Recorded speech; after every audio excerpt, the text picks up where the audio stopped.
Hello everyone, welcome again to our educational channel. आज के इस वीडियो में we will understand one of the most important topics of English grammar, that is active and passive voice. If you are still new to my channel then please subscribe it so that जितने भी मैं educational videos upload करूं तो आपको notifications मिल जाए। Before understanding active and passive voice हमें 3 concept आना बहुत ही जरूरी है। वो कंसेप्ट है subject, object and verb. Subject, object, verb को मैंने डिटेल में एक्सप्लेन किया हुआ है एक वीडियो में, जिसका लिंक मैंने आपको डिस्क्रिप्शन बॉक्स में दिया हुआ है।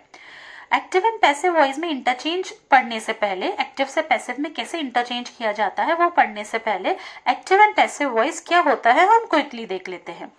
आपको एक इमेज दिख रहा है, जिस इमेज में अमिताभ बच्चन लेटर लिख रहे हैं। उस इमेज के लिए मैं एक सेंटेंस फॉर्म करूं तो मैं बोल सकती हूँ Amitabh is writing a letter, और दूसरा सेंटेंस उस इमेज के लिए मैं लिख सकती हूँ a letter is being written by Amitabh. तो Amitabh is writing a letter is being written by Amitabh, इन दोनों में कोई डिफरेंस है क्या मीनिंग के लिए? मीनिंग को देखेंगे तो नहीं, दोनों का मीनिंग सेम है।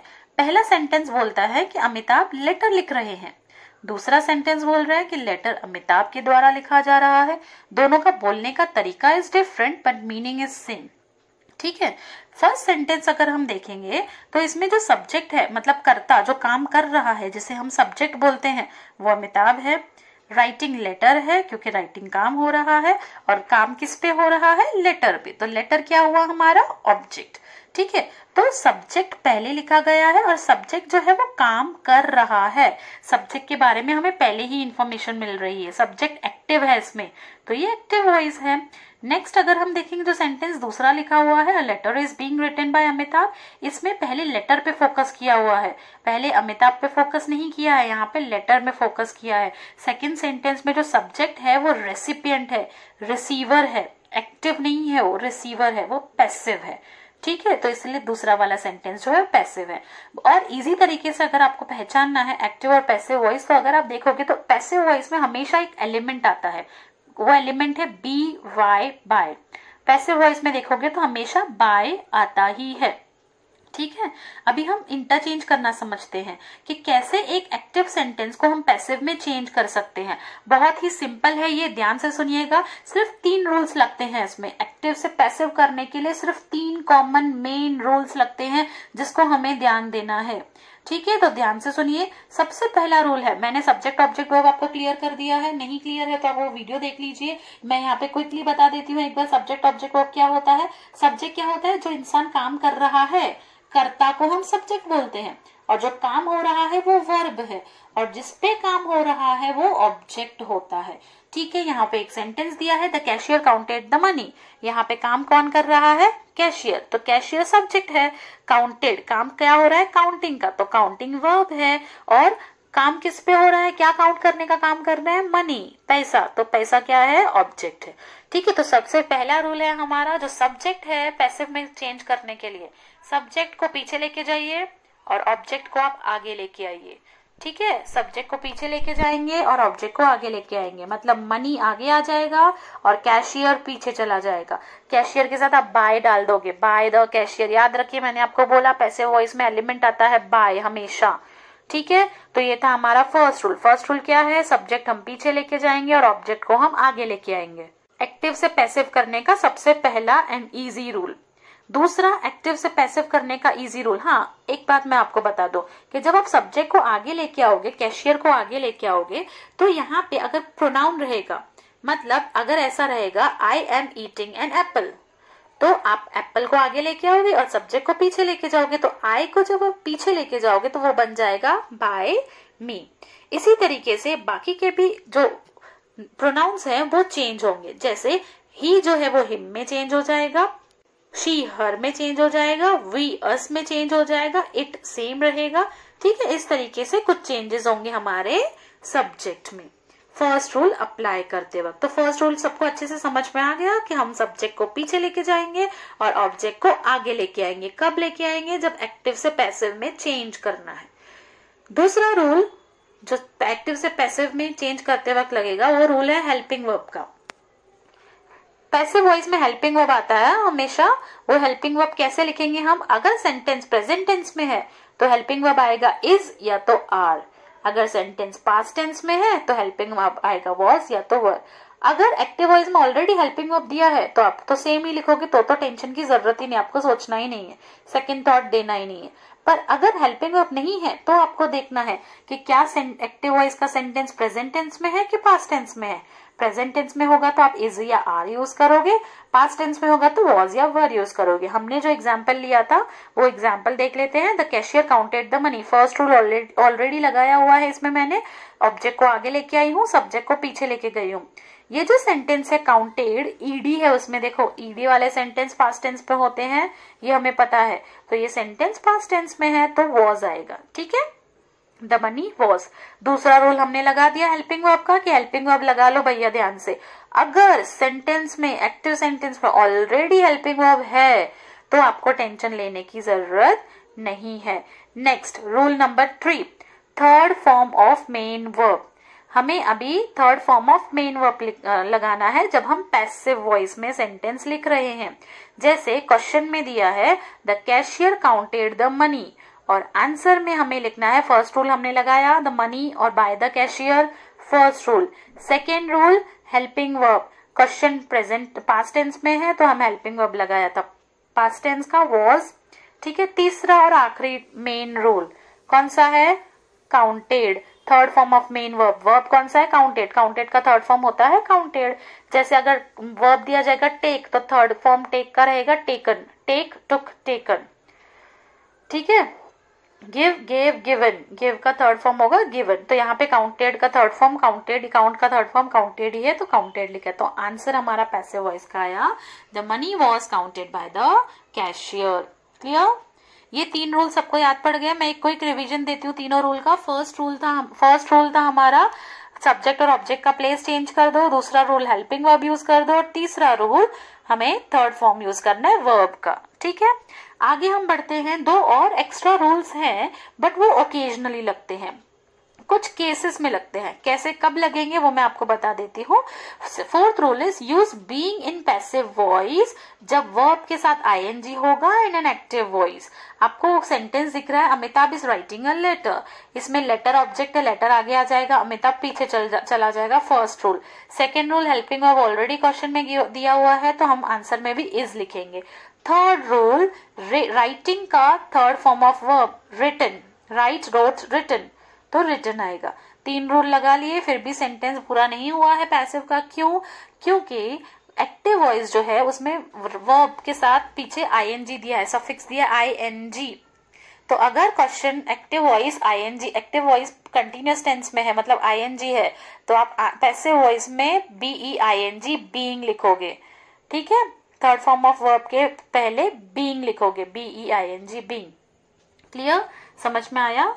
आगे बढ़ते हैं हम। ये था हमारा फोर्थ रूल हमने लगाया, तीनों रूल लगाने के बाद वो फोर्थ रूल हमने यूज किया। एक और एग्जाम्पल देख लेते हैं हम, वो कैशियर वाला ही। देखो क्या लिखा है, the cashier is counting the money. इसमें काउंटेड नहीं है पहले जैसा, यहाँ पे काउंटिंग है, तो 3 के साथ चौथा रूल भी लगेगा।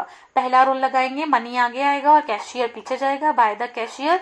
Second rule was, third rule ING है, आईएनजी है तो हम क्या करेंगे, बीइंग ऐड करेंगे। ओके, तो हमारा फोर्थ रूल भी इसमें लगा और थर्ड फॉर्म ऑफ वर्ब तो काउंटेड ही होगा। ठीक है, थर्ड रूल काउंटेड। तो आंसर क्या बना हमारा, the money is being counted bye the cashier. ठीक है, नेक्स्ट हम आते हैं फिफ्थ और लास्ट रूल पे। हमारा फिफ्थ और लास्ट रूल क्या बोलता है, अगर आपको एक्टिव वॉइस में हैज, हैव, हैड दिया है तो आप पैसिव वॉइस में उस हैज या हैव या हैड के साथ BEEN, बीन, बी डालोगे। पहले के 3 रूल्स आप सेम लगाओगे। जैसे Amitabh has written a letter, और लेटर आगे आ जाएगा, अमिताभ पीछे चला जाएगा। हैज सेम रहेगा, helping verb is already given to you. Written, written ही रहेगा। थर्ड फॉर्म आएगा मेन वर्ब का, मेन वर्ब का थर्ड फॉर्म राइट का रिटन ही होता है।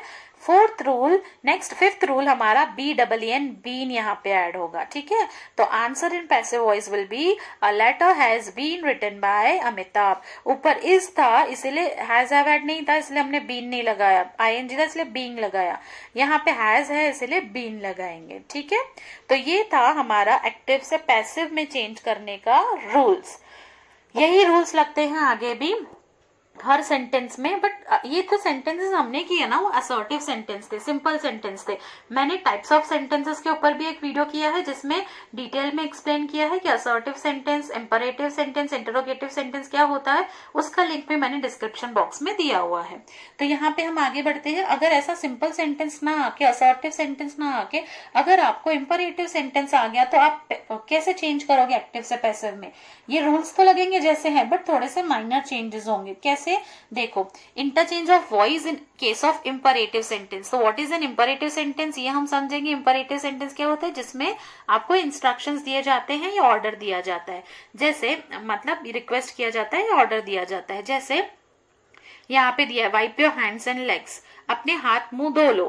तो ये कौन सा सेंटेंस है? Imperative sentence. अगर ऐसा सेंटेंस आपको आ गया जिसमें सब्जेक्ट नहीं है, सब्जेक्ट इंप्लाइड है ही नहीं सब्जेक्ट, तो आप क्या करोगे इसमें? इसको कैसे सॉल्व करोगे? सब्जेक्ट को पीछे कैसे लेके जाओगे, ऑब्जेक्ट को आगे कैसे लेके जाओगे, किससे स्टार्ट करोगे सेंटेंस? देखो, अगर इंपरेटिव सेंटेंस आपको दिए जाते हैं, ऐसा सेंटेंस जो वर्ब से चालू होता है, मैंने फिर से बोल रही हूँ, एक्सप्लेनेशन दिया हुआ है टाइप्स ऑफ सेंटेंसेस का, आप वो वीडियो जाके देख लीजिए, आपको और क्लियर हो जाएगा।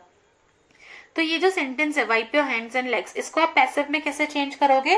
पैसिव सेंटेंस आप लेट से स्टार्ट करोगे। इंपरेटिव एक्टिव सेंटेंस को हम पैसिव में लेट से स्टार्ट करते हैं, तो इसका आंसर क्या होगा? लेट। लेट से स्टार्ट होगा। तो ऑब्जेक्ट पहले आएगा। ऑब्जेक्ट क्या है? Your hands and legs. तो योर हैंड्स से हाथ मुंह धो लो, धोने का काम हो रहा है, तो वाइप क्या है? वर्ब। क्या धोने का काम हो रहा है? हाथ मुंह। तो हाथ और पैर, तो हाथ पैर क्या है? ऑब्जेक्ट, तो वो आगे आ जाएगा। Let your hands and legs. यहाँ पे बी वाई बाय ना लिख के बीई बी लिखते हैं इंपरेटिव सेंटेंस में वर्ब के साथ, बी वाइप्ड। ठीक है, third form of main verb आएगा जैसे आ रहा था पहले भी। ओके, एक और एग्जांपल देख लेते हैं। Write down all the points. इसमें राइट डाउन क्या है? वर्ब है। ऑल द पॉइंट्स क्या है? ऑब्जेक्ट है। ठीक है, तो ऑल द पॉइंट्स आगे लेके आएंगे, फिर से लेट से स्टार्ट होगा ये sentence, let all the points, और पीछे वर्ब के पहले क्या लगेगा? Be, be written down. Okay, in the same way we'll see one more example. Observe that, यह भी लेट से स्टार्ट होगा क्योंकि इंपरेटिव सेंटेंस है, लेट। और ये ऑब्जर्व दैट, वो ऑब्जर्व करो, तो वो ऑब्जेक्ट है, तो वो को हम आगे लेके आएंगे, दैट को हम आगे लेके आएंगे लेट के बाद, लेट दैट, और पीछे जाएगा बी ऑब्जर्व्ड। ठीक है, नेक्स्ट सेंटेंस देख लेते हैं, इंटरोगेटिव सेंटेंस। इंपरेटिव और असर्टिव तो हमने समझ लिया। अगर इंटरोगेटिव आ गया चेंज द वॉइस करने के लिए, एक्टिव से पैसिव करने के लिए, तो तुम क्या करोगे? इंटरोगेटिव में मोस्टली जो हु होता है, हु से स्टार्ट हुआ सेंटेंस होता है, वो बाय हुम में चेंज हो जाता है। जैसे इसी तरीके के सेंटेंसेस मोस्टली आपसे पूछे जाते हैं चेंज करने के लिए एक्टिव से पैसिव में। Who will repair our oven, इसका आंसर क्या होगा? बाय हुम से चालू होगा। ठीक है, सबसे पहले मैं आपको ये बता दूं कि हमें इसमें देखना है वर्ब क्या है। रिपेयर वर्ब है, जो थर्ड फॉर्म रिपेयर्ड हो जाएगा, पीछे बी रिपेयर्ड आएगा। ठीक है, बी रिपेयर्ड, तो आगे क्या है? बाय हुम से स्टार्ट होगा और पीछे रिपेयर्ड जाएगा, बाय बी रिपेयर्ड। ठीक है, और ऑब्जेक्ट क्या है? अवन, आर अवन, तो बीच में हेल्पिंग वर्ब आ जाएगा, by whom will our oven be repaired. ठीक है, next, who has corrected this test paper. इसमें करेक्टेड जो है वो मेन वर्ब है, जो थर्ड फॉर्म में जाएगा। बी करेक्टेड की जगह पे बीन करेक्टेड आएगा, क्योंकि हैज हैव हैड है, मैंने बताया था हैज हैव हैड में से कुछ रहेगा तो आंसर में पैसिव वॉइस में बीन आता है।